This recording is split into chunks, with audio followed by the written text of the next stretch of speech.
And then after a while, that became a bit of the project for me. The term that I actually picked up from a friend of mine named Carson is meta pattern. And a lot of it is intuitive, where you'll see a idea or a diagram or a concept, could be from any field, and you go, oh, that's part of it.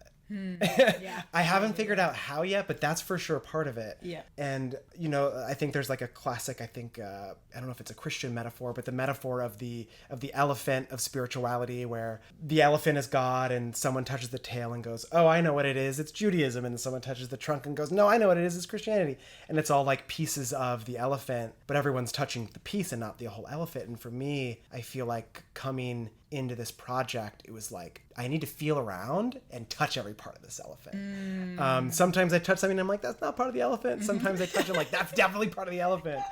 And so it became a process for me of, it had a bit of a narrative arc in my life, but a lot of it was almost nonlinear insofar as collecting these philosophies or philosophers or concepts or ideas, and then building them as a conceptual model that I've often imagined as like a chain of analogies. And this chain of analogies is pointing towards the thing. And the thing itself can't be touched, can't be spoken, but the intention is, if you point at it from enough angles, you will at least know its contour.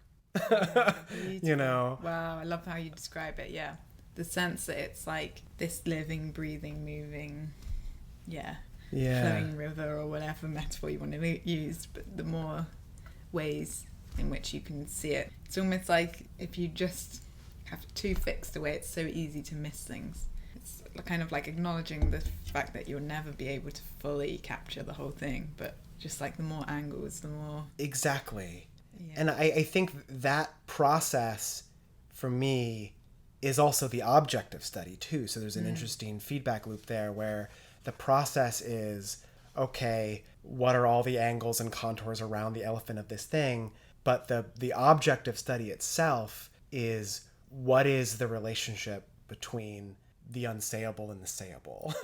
You know, so that itself sort of becomes folded back into it as well. And and I think that's why this conversation, I imagine, will be a Mobius strip of sorts, because that's the shape it starts to take. Is, you know, to jump to another tangent, we spoke the other day about George Lakoff's work and the metaphors we live by, or the book he did with Johnson called Philosophy in the Flesh, where for me, when I read that, I was like, oh, this is another piece of the puzzle for sure, but it's also a description of how the puzzle works. There are spaces that are unsayable, and then there are sayable ways to think about things, ways to describe things, metaphorical structures that then map onto the unsayable or the unknowable. And we only know the unknowable through its metaphors, which isn't a sad thing.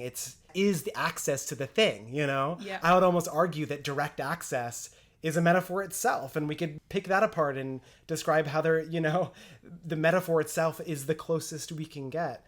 And so for me, that connect back to the very beginning again of, oh, wow, before I knew any of these words and any of these books and any of these philosophies, it was an intuitive process of, there is this unknowable vastness inside of my body and inside of my unconscious that I seek to give form to via art.